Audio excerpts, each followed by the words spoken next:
قبل ما نبدأ عطر فمك بذكر الله. السلام عليكم ورحمة الله.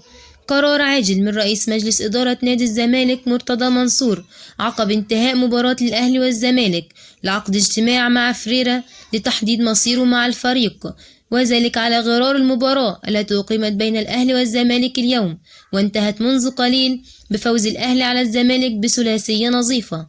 وأحرز الهدف الأول كهربا، وبعد دخول محمد شريف الشوط الثاني واستبدال كهربا أحرز محمد شريف هدفين.